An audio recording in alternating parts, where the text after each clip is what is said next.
ونستعينه ونستغفره ونؤمن به ونتوكل عليه ونعوذ بالله من شرور أنفسنا ومن سيئات أعمالنا من يهده الله فلا مضل له ومن يضلله فلا هادي له وأشهد أن لا إله إلا الله وحده لا شريك له وأشهد أن محمدا عبده ورسوله صلى الله تعالى عليه وعلى آله وأصحابه أجمعين أما بعد فأعوذ بالله من الشيطان الرجيم بسم الله الرحمن الرحيم والذين إذا أنفقوا لم يسرفوا ولم يقتروا وكان بين ذلك قواما۔ اللہ تعالیٰ نے 19ویں پارے کے آخری رکوع میں عباد الرحمن کا ذکر کیا ہے، ان کی صفات کو بیان فرمایا ہے۔ انہی صفات میں سے ایک صفت ان کی یہ ہے کہ اللہ نے فرمایا والذین اذا انفقوا، اور وہ لوگ کہ جب خرچ کرتے ہیں تو خرچ کرنے میں نہ اسراف کرتے ہیں نہ تنگی کرتے ہیں، نہ فضول خرچی نہ تنگ خرچی، وَكَانَ بَيْنَ ذَلِكَ قَوَامًا، اس کے درمیان میں خرچ کرتے ہیں۔ تو یہاں خرچ کرنے کے معاملے میں اللہ تعالی نے اعتدال کا حکم فرمایا ہے۔ انسان کو اپنے تمام امور میں اعتدال میں رہنا چاہیے۔ اللہ تعالی نے تمام امور کے متعلق حدود بیان فرمائے ہیں۔ جب آدمی اعتدال سے نکلتا ہے تو انہی حدود سے نکل جاتا ہے۔ قرآن مجید میں کئی مقامات میں اللہ تعالی نے احکامات کے ساتھ لفظ ذکر کیا ہے کہ یہ اللہ کے حدود ہیں، اور ان حدود سے تجاوز کرنے پر اللہ تعالی نے تنبیہ بھی فرمائی ہے۔ تلک حدود اللہ، یہ اللہ کے حدود ہیں۔ ومن یتعد حدود اللہ، اسی طرح کی باتیں جو آدمی حدود سے تجاوز کرتے فقد ظلم نفسہ، اس نے اپنے اوپر ظلم کیا ہے۔ لا تدری لعل اللہ یحدث بعد ذلک امرہ۔ اگر ہم اپنے تمام معاملات میں دیکھیں تو ہم میں کئی امور کے اندر حدود الہیہ کے اندر کمی یا بیشی ہوتی ہے، کہیں ادھر کہیں ادھر، تو ہم ان امور میں خیال رکھیں۔ مثلا شادی بیاہ کی بات آتی ہے تو کبھی بھی مسلمان آدمی یہ نہیں سوچتا ہے کہ شادی بیاہ کی خوشی کے اندر شریعت کے حدود کیا ہے۔ کئی امور میں تو بالکل ہی سیدھا آدمی خلاف شریعت کام کرتا ہے۔ ان کو کہا جائے تو کہے بھی یہ تو خوشی کا موقع ہے، خوشی نہ کریں تو اور کیا کریں؟ کہتے مرگ اور شادی میں فرق ہی نہ ہو۔ اسی میں خرچ کرنے کی بات آتی ہے تو حدود سے تجاوز، شادی کی بات ہوگی تو کئی رسمیں ہیں، ہندوانہ، مہندی کی رسم، فلاں رسم، منگنی کی رسم، اس رسم کے اندر ایسے ایسے کپڑے اور یوں اس میں بھی ایک ولیمے کی شکل بن جائے. شادی کا موقع ہے، گانا بجانا یہ تو عام ہوتا جا رہا ہے. ناچ گانا، شادی والے گھر کو چراغاں کرنا، اس پر بڑا پیسہ خرچ کرنا، دلہن کے لیے مہنگے مہنگے لاکھ لاکھ کا جوڑا لے لینا، اس کے لیے بہت سارے جوڑے، بے حد قسم کا جہیز، اور گھر کے تمام افراد کے لیے کئی کئی جوڑے. کہتے خوشی ہے. کبھی سوچا ہے کیا اسلام میں ان چیزوں کی اجازت ہے؟ یہ حدود سے تجاوز نہیں ہے. مہر کا معاملہ آیا تو کچھ علاقوں میں نقد مہر کی شکل کے اندر 5 لاکھ، 8 لاکھ، 10 لاکھ، 15 لاکھ تک بھی مہر رکھ دی جاتی ہے، جس کی وجہ سے شادی میں تاخیر. جبکہ حکم شریعت یہ ہے کہ جب ایم کوئی عورت کے لیے کفف مل جائے تو تاخیر نہیں کرنی. یا علی 3 چیزوں میں تاخیر نہ کرنا. ان میں ایک چیز والأیم اذا وجدت لها کفوا، رشتہ بھی ہے، ہر چیز ہے، مگر دیر اس لیے ہو رہی ہے کہ انہی رسومات کے لیے ابھی تک پیسہ مہیا نہیں ہے. پھر بڑے بڑے قرضے اٹھائے جاتے ہیں. کچھ لوگ تو سودی قرضے اٹھا لیتے. طاقت سے آدمی اوپر کام کرتا ہے. ولیمے کی بات آئی تو بے تحاشا خرچ کیا جاتا ہے. نبی کریم صلی اللہ علیہ وسلم کی سنت کو دیکھا جائے، آپ کے ہاں جو چیز مہیا، آپ کے صحابہ کے ہاں جو چیز مہیا، بس اسی کے مطابق ولیمہ. آپ کا ولیمہ ستو کا بھی ہوا تھا، کھجور، بس یہ اسی طرح کا ولیمہ. سفر میں ہے بس شادی اور ولیمہ، کوئی تکلفات نہیں ہے. اب تو ایک مصیبت دعوتی شادی کارڈوں کی ہوتی ہے، اور وہ بھی اتنا مہنگا کہ لوگ اس کو بھی دیکھیں. صرف دکھاوے کے لیے ترتیب ہوتی ہے کہ میرا نام ہو، میرا دکھاوا ہو، اس نے اتنا خرچ کیا، یوں کیا. مکان بنانے پر آئیں گے تو طاقت سے اوپر مکان بنائیں گے. آج کل مکان کی تعمیر ویسے مہنگی، بس جب کیا تو بہت ہی مقروض، اس کی وجہ سے آدمی لاکھوں کا مقروض ہو جاتا ہے. اب قرضہ کہاں سے ادا ہو؟ یاد رکھیں ان تمام امور میں زیادہ خرچ کرنے کو اسراف کہتے ہیں. عباد الرحمن کسی معاملے میں اسراف نہیں کرتے. اللہ تعالی نے اسراف سے منع فرمایا ہے. اسراف سے منع، ان المبذرین کانوا اخوان الشیاطین، فضول خرچ یہ شیطان کے بھائی بن. اسراف فضول خرچی، ایک چیز میں خرچ کرنا جائز ہے مگر اس میں مقدار سے اوپر خرچ کرنا اسراف ہے. اب کس کے لیے کتنا اسراف ہے؟ ہر آدمی کی طاقت. ایک آدمی غریب ہے، اس کی طاقت یہ ہے کہ وہ 3 یا 4 جوڑے رکھ سکتا ہے، وہ بھی جوڑا آج کل کے لحاظ سے 500، 600، 700 کا بس غریبی والے ملتے ہیں.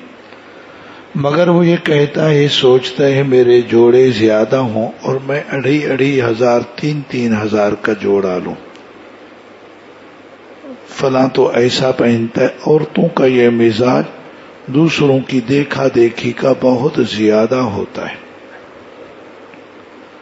اس کا اتنے جوڑے، اتنے مہنگے جوڑے، تو میں بھی اتنے جوڑے لوں.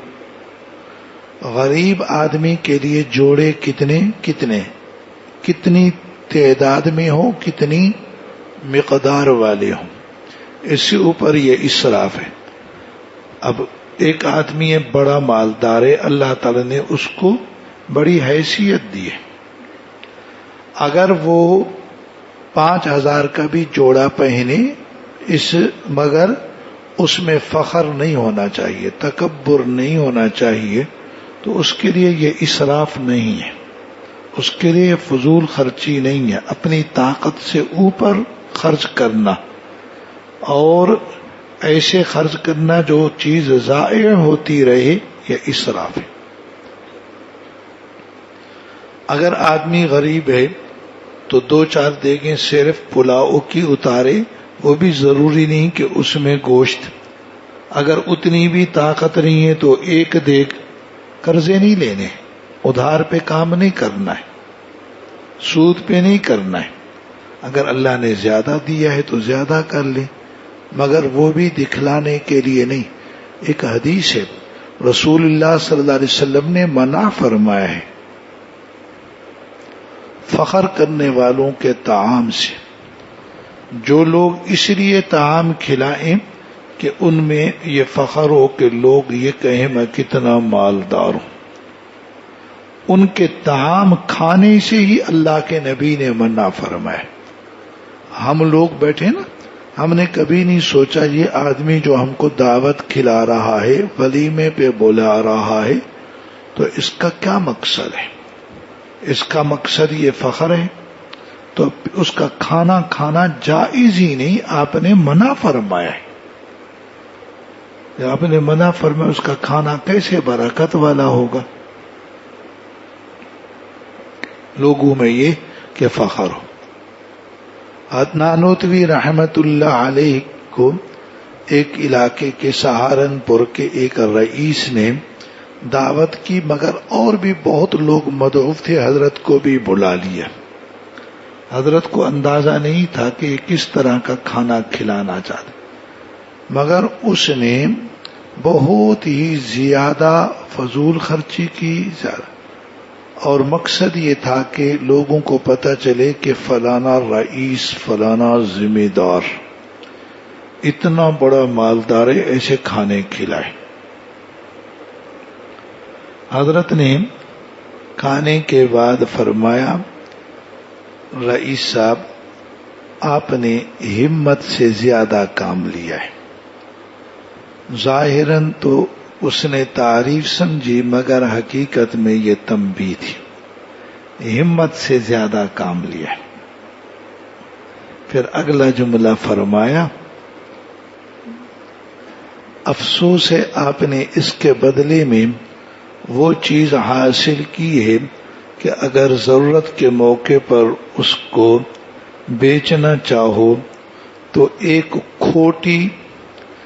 کھوٹے سکے کے برابر بھی وہ نہیں ہے، کھوٹے سکے کے برابر بھی وہ نہیں ہے۔ حضرت نے بڑی پتے کی بات کی ہے، بہت ہی پتے کی۔ یہ عمدہ کھانا کھلانا اس لیے کہ لوگوں میں میرا نام ہو، میری شہرت ہو گئی۔ اس نے تعریف کی، اس نے کبھی کسی موقع پر آدمی کو ضرورت پڑے اور اپنی یہ شہرت اور اپنی یہ تعریفی چیزوں کو بیچنا چاہے تو 1 روپیے میں وہ چیز بکے گی؟ کسی کو کہے وہ میں اپنی یہ چیز بیچتا ہوں، لاکھوں کا خرچہ کیا جاتا ہے اپنی ناموری کے لیے، اپنی شہرت کے لیے کہ لوگ کہیں بڑا آدمی ہے۔ اتنی بڑی رقم خرچ کی ہے، اور اب ضرورت کے موقع پر جس چیز پر یہ رقم خرچ کی ہے وہ ایک کوڑی کی نہیں۔ باتوں کو ہم بھی سمجھیں، حضرت نے بڑی پتے کی بات کی ہے۔ اسی لیے وہ فارسی کا ایک جملہ ہے اسی تعریف کے معاملے میں، آدمی فربہ شود براہ گوش۔ آدمی موٹا ہوتا ہے کان کے راستے سے، ویسے موٹا تو ہونا چاہیے نا چیزیں کھا کھا کر، لیکن دیکھو جب تعریف ہوتی ہے نا آدمی کپا بنتا ہے میری تعریف کی، ایسے ناک چوڑا ہوگا، اندر چوڑا ہوگا، تو اس کو کہتے فربہ شود براہ گوش۔ کان کے راستے سے آدمی موٹا ہوا. اب آپ ہی بتلائیں، کان کی راہ سے آنے والی چیزوں کو بقا ہے، یہ تو ہوا ہے ادھر ہوگی. پھر کہتے تعریف کی حقیقت یہ ہے کہ یہ ایک ہوا ہے جو آدمی کے اندر سے گزر کے چلی جاتی ہے. تو بھائی ہمیں کسی بھی معاملے میں، کسی بھی، چاہے وہ دنیا کا معاملہ ہو چاہے وہ عبادت کا معاملہ ہو، اپنے لیے تعریف کا طلبگار نہیں ہونا چاہیے. اللہ تعالی ہماری حالت پر رحمت فرمائے. ایک تو ہوئے نا دنیا دار، بے تحاشا خرچ کیا لوگ تعریف کریں. ایک ہوئے وہ لوگ جو عبادت کریں اور ان کی عبادت کا مقصد ہی یہ ہو کہ لوگ ہماری تعریف کریں، لوگوں کے نظروں میں بڑا نیک ہو جاؤں. اب یہ جو دل دماغ میں کبھی یہ شیطان چکر دیوے نا، ایک تو ہے کہ الحمدللہ خیال نہیں ہے، شیطان ویسے وسوسے ڈالتا رہتا ہے. لوگ تجھے کیا کہیں گے؟ ریا کے بارے میں آدمی یہ سوچتا ہے کہ لوگ کیا، بس ہم نہیں سوچتے کہ لوگ کیا کہیں گے، پتہ وہ سوچ بھی رہے نہیں رہے. تھانوی رحمت اللہ علیہ فرماتے ہیں ایک بڑے ہندو بینیے نے دعوت کی، اپنی اصل میں بیٹی کی شادی تھی، بیٹی کا ولیمہ کیا، بیٹی کا بھی لوگ ولیمہ کرتے ہیں. اچھا بھلا خیر، تو اس نے خوب دعوت کی، ہر قسم کے لوگوں کو بلایا. ساتھ یہ ہوا کہ جب لوگ جانے لگے تو ہر ایک کو ایک ایک اشرفی بھی دی. مقصد یہ تھا کہ بڑی تعریف. اب اس زمانے میں گاڑیاں نہیں ہوتی تھی، بیل گاڑیاں ہوتی تھی. بیل جہاں سے وہ سارے لوگ آئے تھے نا بارات والے، تو وہ انہی پر آئے، واپس جا رہے ہیں. اپنے ایک آدمی کو کہا راستے میں نا چھپ کے بیٹھ جاؤ، اندھیرے میں جائیں گے تو سنو میری اس دعوت کے بارے میں کیا کیا تبصرے کرتے ہیں. جو لوگ اپنی تعریف کے لیے کرتے ہیں نا تو وہ کان لگا کے بھی رکھتے ہیں لوگوں نے کیا کہا. کبھی کبھی تو پوچھ لیا جاتا ہے کیسی تھی ہماری شادی، کھانا کیسے پکا تھا، جی میں وہاں سے کٹا لایا، کٹے کا گوشت وہاں سے آیا تھا، فلاں چیز یوں ہوئی تھی، فلاں چیز یوں ہوئی تھی. توبہ کرو. لوگ تقریر کر کے بھی پوچھ لیتے ہیں کہ آج مقابلے میں جو 5 منٹ کا خطاب ہوا میری تقریر کیسی تھی، تاکہ لوگ تعریف کریں. آدمی فربہ شود براہ گوش. سمجھتے بھی جانا بات کو نا، ہم ہر طرح بات کو سمجھیں. سیدھا بیٹھا کرو.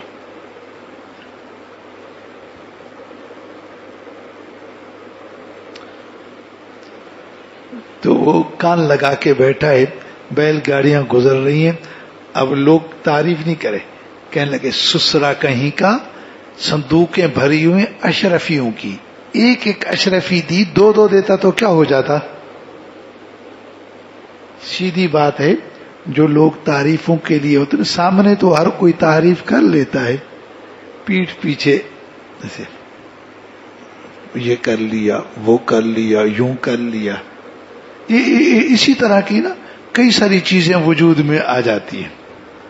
تو نہ ایسے نہ کبھی اپنے دل میں خیال آئے نا میری نماز میری پڑھی پر کوئی تعریف کرے گا یا لوگ کو کوئی اچھا نہیں سمجھتا، پتہ نہیں وہ ہم کوئی ریاکار سمجھے کہ یہ مولوی کی یہ نماز، مولوی کی یہ، اس سے دکھاوے کے لیے.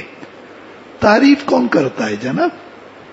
اللہ کی رضا کے لیے عبادت ہو تو ہر معاملے میں کیا ہو، میانہ روی ہو.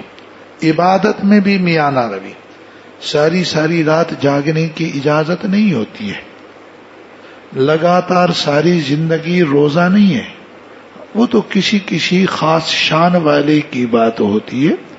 صحابہ کرام میں کسی کسی کی بات تھی ساری زندگی روزے رکھے، ہمارا کام نہیں ہے۔ اس میں دوسرے بہت سارے حقوق اللہ اور حقوق العباد کی حق تلفی ہو جاتی ہے۔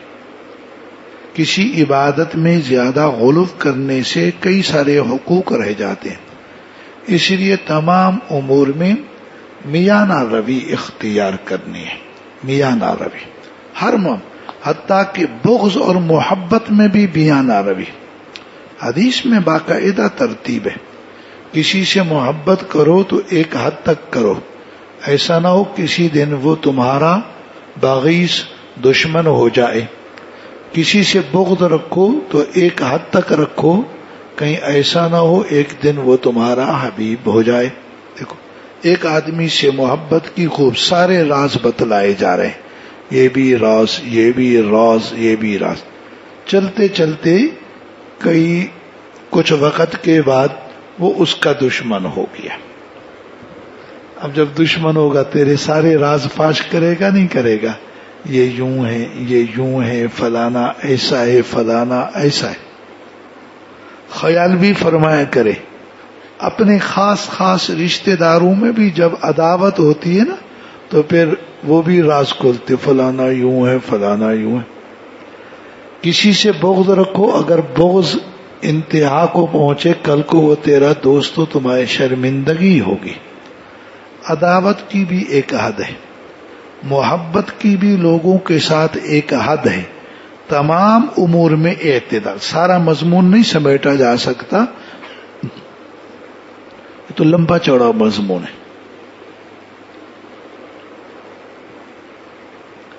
اس لیے بہت مختصر عرض ہے۔ اب ہم سوچیں گے نا تو ہم کو ساری باتیں سمجھ میں آنا شروع ہو جائیں گی۔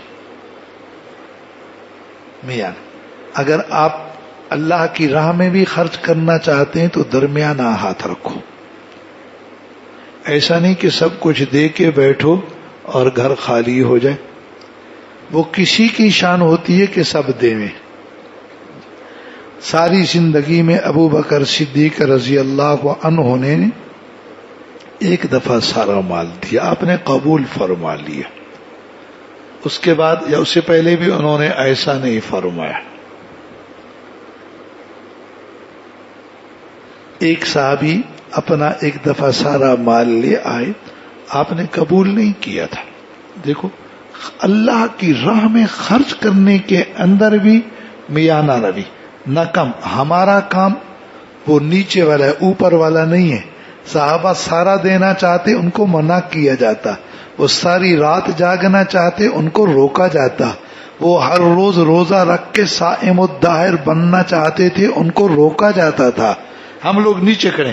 ہمارے لیے عبادات میں اعتدال یہ ہے کہ ہم اوپر آئیں، دنیا کے معاملات میں اعتدال یہ ہے کہ ہم نیچے آئیں۔ صحابہ کرام دین کے معاملے میں بہت آگے، بہت آگے، آپ نے ان کو نیچے آنے کی بات فرمائی۔ دنیا کے معاملے میں ان کے یہاں دنیا تھی تھوڑی، بخیل تو ویسے نہ تھے۔ تو عبادات میں بھی اعتدال ہے۔ تمام امور کے اندر اللہ تعالی نے اعتدال کا حکم فرمایا ہے۔ تو بھائی کبھی کوئی پریشانی ہو نا تو قرضے لے لے کر کے کھانا نہ شروع کرو۔ لوگوں کی عادت خرچہ کم ہو رہا ہے، خرچہ کم نہیں کریں گے، لوگوں سے قرضہ لینا شروع کریں گے۔ گھر میں جتنا چیز پک رہی بس پکنے دو، پرواہ نہ کرو، بس قرضہ لے لینا۔ کہاں سے آئے گا؟ ہاں اگر آمدنی آنے کی توقع ہے، اس موسم میں یہ آمدنی، اس میں یہ، اسی مناسبت سے قرضہ لے لیا جائے۔ اس سے اوپر طاقت سے زیادہ قرضہ نہیں لینا چاہیے۔ دیکھو بزرگان فرماتے ہیں کہ خرچ گھٹانا اپنے اختیار میں ہے، آمد بڑھانا اپنے اختیار میں نہیں ہے۔ آپ اپنی آمد اپنی بڑھا سکتے ہو، میری دکان کی آمدن اتنی، میری مزدوری کی آمدن اتنی، آپ نہیں بڑھا سکتے۔ خرچ تو گھٹا سکتے ہو نا۔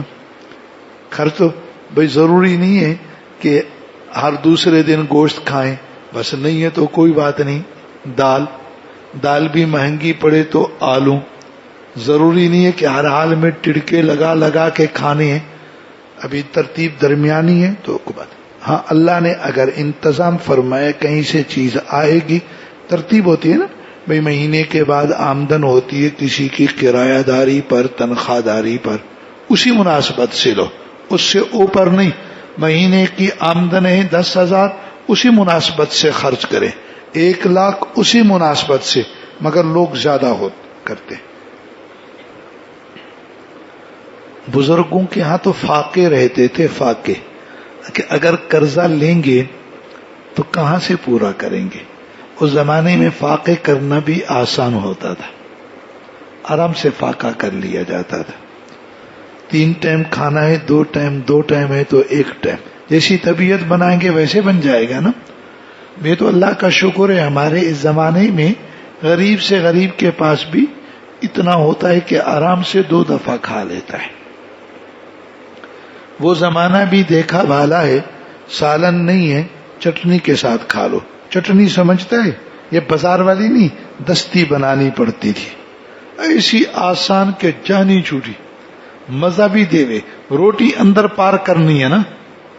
یہ سالن روٹی کے لیے گزارنے کے لیے ایک معاون چیز ہوتی ہے، مقاصد میں سے نہیں ہے،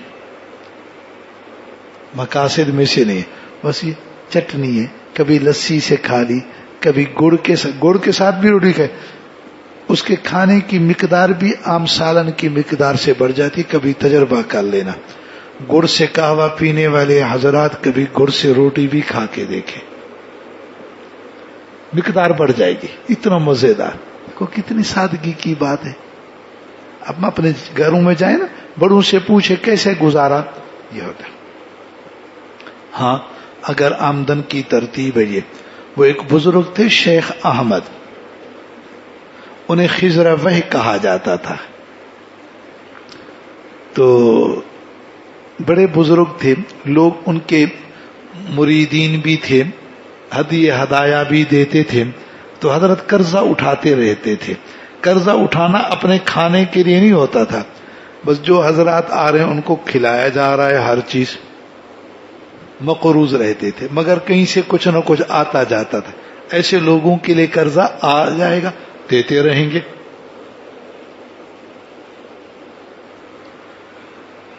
تو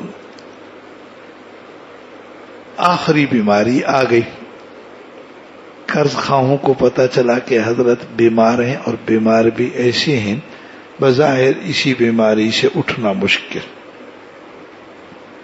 ایک دن سارے قرض خواہ آ گئے، حضرت سوئے ہوئے، جی قرضہ، فرما بیٹھو اللہ سے مانگو، آ جائے گا دے دیں گے۔ سارے بیٹھے ہوئے، یہ بیٹھے پریشان ہیں، اب پہلے سے قرضہ بڑا ہے، چند ایک دن کے مہمان ہیں حضرت، یعنی آخرت قریب ہے۔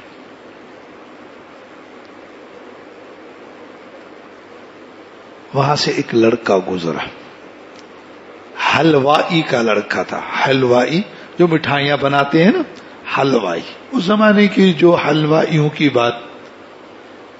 حضرت نے لڑکے کو بلوایا، سارا حلوہ خریدا، لوگوں کو بانٹ دیا، کھاؤ۔ لڑکا تو پہلے خوش ہوا، ماشاءاللہ سارا ہی بک گیا، کہاں کہاں بیچتا پھرتا صبح سے شام تک۔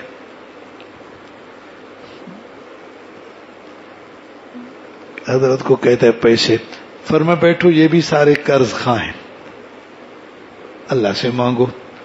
اچھا وہ بچہ تھا نا، بہت پریشان ہو گیا، کہتا ہے میں اگر خالی ہاتھ گیا میرا باپ تو مجھے مار دے گا، اس کی تو کمائی، ساری کمائی وہ حلوہ بنا کے بیچتے، شام کو پیسے نہیں دوں گا، ابا نے میری پٹائی لگانی ہے۔ اس کو ابے کی پٹائی کا خوف، بیٹھ گیا رو رہا ہے۔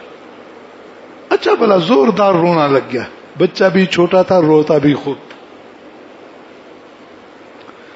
حضرت آرام سے چادر تانے سوئے ہوئے ہیں، باقی قرض خواہ بڑے بڑے، ان کو رونا نہیں آتا تھا۔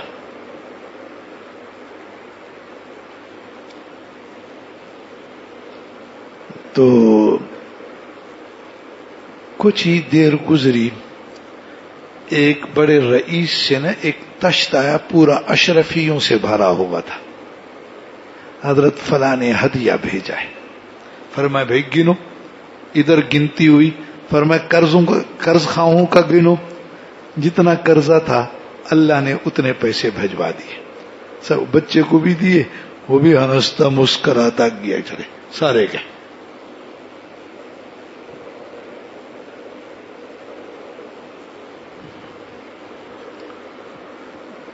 تو حضرت کے خاص خدام نے عرض کیا شیخ احمد کو، سائیں یہ لڑکے سے حلوہ خریدنے کی کیا بات تھی؟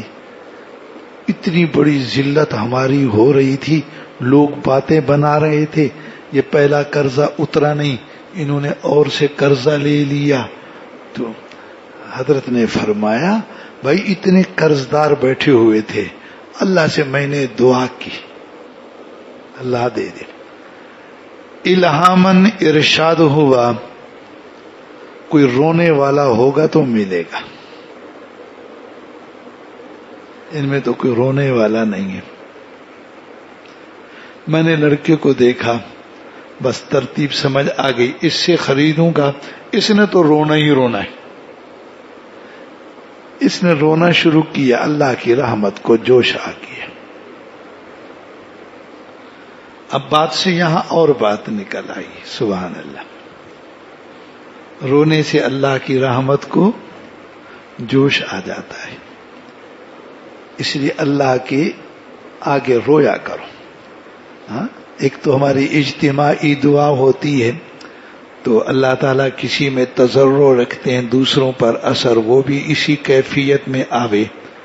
طبیعت ایسی ہو کہ اکیلے بھی کبھی دعا کرو تو کیفیت تضرع کی ہو، التجا سے. رونے سے اللہ تعالیٰ کی رحمت کو جوش آتا ہے. اس لیے تو کہتے ہیں نا یتیم کی آہ سے مظلوم کی آہ سے بچو. وہ روتے بس کام گڑبڑ ہو جاتا ہے، کبھی فوراً گرفت ہو جاتی ہے ظالم کی، کبھی دیر سے ہوتی ہے، پر معاملے کا فیصلہ ہو جاتا ہے. معاملے کا فیصلہ ہو جاتا ہے. کبھی تازہ بھی ہوتا ہے، اس کے بھی واقعات ہیں، پر ابھی تو موقع نہ بنے.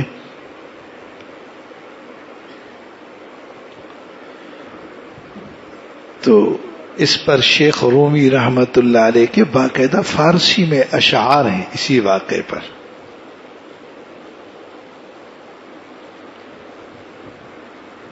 کہ مٹھائی حلوائی کا لڑکا رویا تو اس کے رونے سے اللہ کی رحمت کو جوش آ گیا، اللہ کی رحمت کو جوش آ گیا. سبحان اللہ. اللہ کے حضور میں رونے کی. آگے انہوں نے اگلے شعر میں فرمایا، میں تو ترجمہ کر رہا ہوں، اگلے شعر میں فرمایا بچہ روتا ہے تو ماں کے پستانوں میں دودھ جوش مارتا ہے. یہ ایک عجیب بات ہے. اچھا کبھی ماں 1 کلومیٹر بھی دور ہوگی، کہیں جائے گی نا، پیچھے گھر میں بچہ روئے گا، اللہ کی قدرت ہوتی ہے، وہ پستان جوش مارتے، باقاعدہ دودھ باہر گرتا. ماں کہتی وہ میرا بچہ نہ رو رہا ہوگا، پتہ نہیں میرے بچے کو کیا ہوگا. وہ اس کو اندازہ ہوتا ہے. ہاں جی، جانور کے بچے کو جب چھوڑو گے نا، اب وہ دودھ ماں کا اس کے تھنوں میں آئے گا. دیکھا آپ کو پتہ ہے نا، اسی دودھ نکالنے کے لیے تو یہ اگر بچہ نہ ہو تو ٹیکا لگانا پڑتا ہے بیچارے جانور کو، اور ہیلے کرنے پڑتے ہیں. ادھر واہ، ادھر نہیں ہے. جو ہی بچہ رویا، دیکھو ادھر وہ رویا، اللہ کی رحمت کو جوش آتا ہے. بچہ روتا ہے، رحمت کرنے والی ماں، محبت کرنے والی ماں کا دودھ جوش مارتا ہے. بچہ جس چیز کے لیے روتا ہے وہی چیز جوش مارتی ہے. اللہ کے آگے رو کے تو دیکھو نا. پھر آگے انہوں نے کہا بارش برستی ہے تو زمین سے گل و گلاب اور کھیتیاں نکلتی ہیں. اگر بارش نہ برسے تو زمین سے نکلے گی کوئی چیز نہیں. آنکھوں سے برسات برسے گی، اللہ تعالیٰ کی رحمت متوجہ ہوگی، تیری آنکھوں سے آنسوں کی برسات ہوگی، تیری دل کی زمین پر ایمان و اطاعت کی کھیتیاں اور باغات اگیں گے. اللہ تعالیٰ کے آگے دعا کرنا، رونا، گریہ اوزاری، اس کی بھی عجیب نعمتیں. اللہ کے آگے ایسے مانگو اللہ سے باتیں کر رہے ہو، دعا میں اللہ سے باتیں ہوتی ہیں. پھر آگے انہوں نے فرمایا اگر جان پہ مصیبت آ جائے نا تو اسی جان کے آنکھوں سے آنسو بہا. کبھی کبھی بندے پہ مصیبت، آنسو بہا. جب یہ آنسو بہائے گا نا، اس اگلے جہان میں تیری جان ہمیشہ کے لیے مصیبت سے بچ جائے گی. اس جان کو مصیبت سے بچانے کے لیے بھی آنسوؤں کی ضرورت ہے. جو یہاں اسی کے لیے آنسو بہاتا ہے، اللہ سے معافیاں مانگتا ہے، اللہ کے عذاب سے بچنے کے لیے روتا ہے، وہاں اس کی جان اللہ کے عذاب سے بچ جائے گی. جان کے لیے بھی آنسوؤں کی ضرورت ہوتی ہے بھائی. جان ہے نا، خطرہ تو ہے، اللہ معاف فرماوے، معاملات کا کوئی پتہ نہیں. تو یہ آنسو جو یہاں آنسو نہیں بہاتا وہ مرنے کے بعد اس جہان میں آنسو بہائے گا.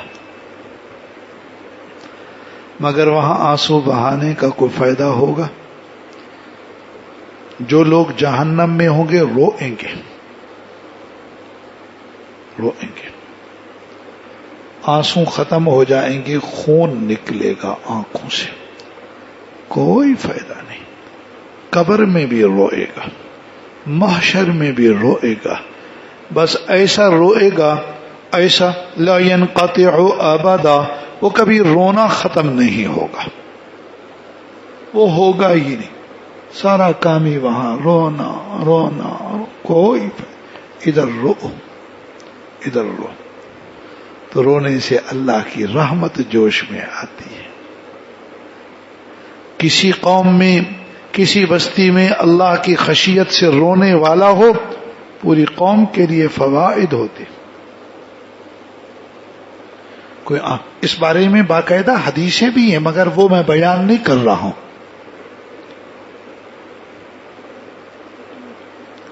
اللہ کے نیک بندوں کے ہاں ماشاء اللہ مدارس، خانقاہیں، تبلیغی مراکز. اب دیکھو تو صحیح، کوئی اس کونے میں بیٹھا ہے، کوئی اس میں. مفتی شفیع رحمت اللہ علیہ فرماتے ہیں دیوبند کے اندر جب لوگ رات کی آخری تہائی میں اٹھتے تھے تو کمروں میں اور مسجدوں میں طالبوں کی سسکیوں کی آواز باہر سنائی دیتی تھی. سسکی، کبھی ایسا رونا ہوتا ہے جس میں بڑا دکھ ہوتا ہے. بچے کو دیکھیں نا، سسکیاں بھرتا رہتا ہے، رونا بند بھی ہو جائے گا نا تو 2-4 منٹ تک سسکیاں، وہ بعد میں بھی جو سسکی بھرے گی نا، ماں کھولے ہے میرے بچہ ایسے کرے گی سسکی، وہ ادھر سسکی بھری ماں، اور روتے وقت تو تھی سسکیاں بھی اماں کے دل کو ایسے کر دیتی ہے. اللہ تو ارحم الراحمین ہے. کچھ سمجھ میں آ رہا ہے؟ تہجد بھی پڑھا کرتے تھے اس زمانے کے طلباء کرام، گرمی میں بھی، سردیوں میں تو بہتوں کو شوق ہو جاتا ہے. یہ وقت بھی ہوتا ہے جس میں اللہ کے آگے رونا تو سبحان اللہ، لطف آوے، اللہ کی رحمت کو جوش آتا ہے. تو تمام امور میں بھائی اعتدال، حتیٰ کہ اللہ تعالی کی خوف و خشیت میں بھی اعتدال ہو، اعتدال سے اوپر نہ ہو. اللہ تعالی کے لقاء کے شوق میں بھی اعتدال ہو. نبی کریم صلی اللہ علیہ وسلم کی ایک دعا ہے، اللہم انی اسألک شوقا الی لقائک. اے اللہ میں آپ سے سوال کرتا ہوں، سبحان اللہ، دعا میں سوال کا بھی عجیب لفظ ہے. اللہ کے نبی بھی سوال کرتے ہیں, میری اور آپ کی تعلیم بھی ہے. اللہم انی اسألک شوقا الی لقائک فی غیر ضرہ مضرہ ولا فتنۃ مضلہ. اے اللہ, میں آپ سے مانگتا ہوں یہ بات کہ آپ کی ملاقات کا شوق ہو. یہ بھی ایک عجیب بات ہے. اللہ نصیب, ہم نے تو کبھی مانگا ہی نہیں. مرنے کے بعد بندہ یہ سوچے جنت ملے, جنت بعد میں مانگ, پہلے یہ مانگ اللہ آپ کا لقاء ہو, آپ کی رؤیت ہو. اللہ والوں کے ہاں تو جنت مطلوبی اس لیے ہوتی ہے کہ اللہ کی رؤیت وہاں ہوتی ہے. لیکن اس شوق کے اندر کوئی ضرر کی بات نہ ہو, کوئی گمراہ کرنے والے فتنے کی بات نہ ہو. بڑی عجیب اور جامع دعا ہے. پہلے جملے کے اندر جسمانی مضرت, دوسرے جملے میں روحانی مسرت سے بچنے کی بات. اے اللہ, آپ کی ملاقات کا تو شوق ہو, مگر اس شوق کے اندر کوئی اس قدر اضافہ نہ ہو جائے کہ جسمانی مضرت میں یا روحانی فتنے میں پڑ جائے. یہ دیکھو میرے اور آپ کے لیے تعلیم ہے.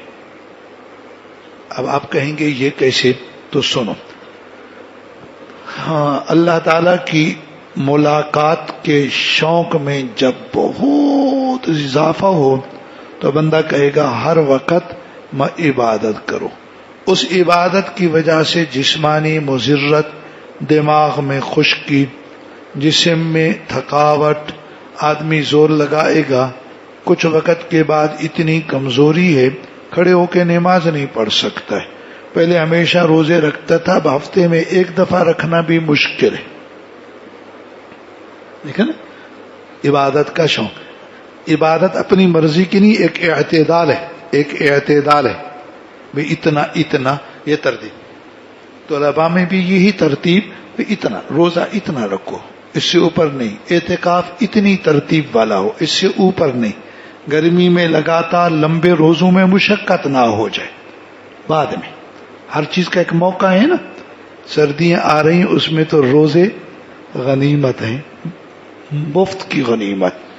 دن چھوٹا, نہ پیاس نہ بھوک, بڑے مزے کا روزہ. خیر کثرت سے روزے ہوں گے, شوق بڑھے گا تو یہ عبادت یہ عبادت یہ عبادت. بندہ مجذوب بھی ہو سکتا ہے.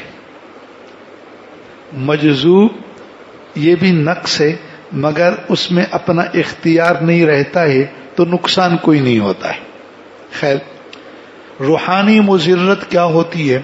کہتے جب شوق بہت بڑھتا ہے اللہ کے لقاء کا تو عبادت کے اندر انبساط پیدا ہوتا ہے. دل بہت انبساط, اور کبھی انبساط کے نتیجے میں ناز پیدا ہوتا ہے.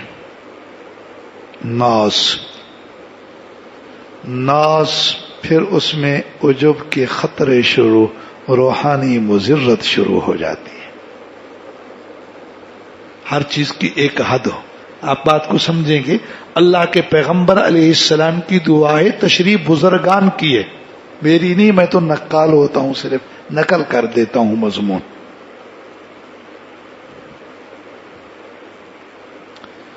تو دیکھو دعا کے اندر بھی کیسی اللہ کے, بھائی اللہ تعالیٰ کی ملاقات کے شوق میں بھی ایک اعتدال. اللہم, دعا ویسے یاد بھی فرما لے میں, اللہ بھائی لکھوا کے لگوا دینا. اللہم انی اسألک شوقا الی لقائک فی غیر ضرہ مضرہ. آپ کی ملاقات کا شوق ہو لیکن اس میں کوئی نقصان دینے والی مضرت نہ ہو. ولا فتنۃ مضلہ. اللہ تعالیٰ کی خشیت میں بھی اعتدال ایک دعا ہے, بڑی دعا لمبی ہے. اللہم انی اسألک, اے اللہ میں آپ سے مانگتا ہوں آپ کی اتنی خشیت کہ وہ خوف اور وہ آپ کا ڈر میرے اور آپ کی بے فرمانیوں کے درمیان میں حائل, یعنی اسی خشیت کی وجہ سے آپ بے فرمانیوں میں رکاوٹ کھڑی کر دیں. دیکھو ڈر اللہ کی بے فرمانی سے بچاتا ہے. اللہ ڈر پیدا فرماتے ہیں، جس میں ڈر نہ ہو وہ بے فرمانیاں کرتا ہے نہیں کرتا. ڈر بڑی نعمت ہے، اللہ کا ڈر بڑی نعمت ہے. اللہ کا ڈر بڑی نعمت ہے. یہاں کسی آدمی کا ڈر ہو تو اس کے ڈر سے بندہ چوری نہیں کرتا، اس کے ڈر سے اس کے کھیت میں جانور نہیں چھوڑتا ہے. اللہ کا ڈر ہو، سبحان اللہ. اللہم انی اسألک من خشیتک ما تحول بینی و بین معاشک. جمع ہو تو پھر اس کا اپنا انداز، یہ دعا. اب دیکھو اللہ سے اتنی خشیت مانگی جو گناہوں میں حائل اور رکاوٹ ہو، اس سے اوپر خشیت نہیں. سنو، اگر خشیت بہت زیادہ ہو جائے اعتدال سے اوپر تو بندے میں مایوسی پیدا ہو جاتی ہے. پتہ نہیں کیا بنے گا، اللہ مجھے معاف کریں گے نہیں کریں گے، وہاں کیا ہوگا. وَلَا تَيْأَسُوا مِن رَّوْحِ اللَّهِ إِنَّهُ لَا يَيْأَسُ مِن رَّوْحِ اللَّهِ إِلَّا الْقَوْمُ الْكَافِرُونَ.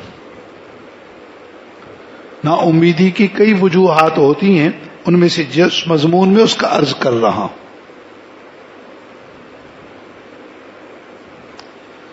تو کبھی کیا ہوتا ہے نا امیدی اور مایوسی، کبھی ایسے ہوتا ہے اللہ تعالیٰ کی صفات جلال میں آدمی زیادہ مستغرق ہوگا تو پھر اس کی نظر اللہ تعالیٰ کی صفات جمال پر یعنی اللہ کی رحمت پر نہیں جاتی ہے. جب نہیں جاتی ہے تو بندے کے اندر مایوسی آ جاتی ہے. اب بات سمجھ آ رہی ہے نا.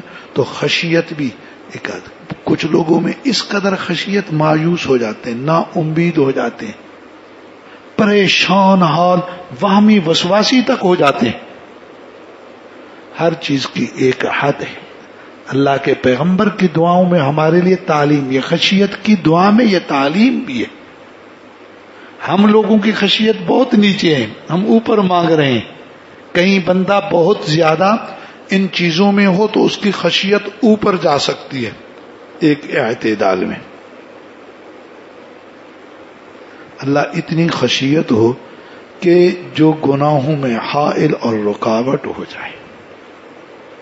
تو تمام امور میں بھائی اعتدال، خشیت میں اعتدال اور عبادات میں اعتدال، دنیا کے تمام امور میں اعتدال. ہر چیز میں جب اعتدال ہوتا ہے اللہ تعالیٰ کے یہاں سے رحمت خوب متوجہ اور بندے کے تمام امور صحیح.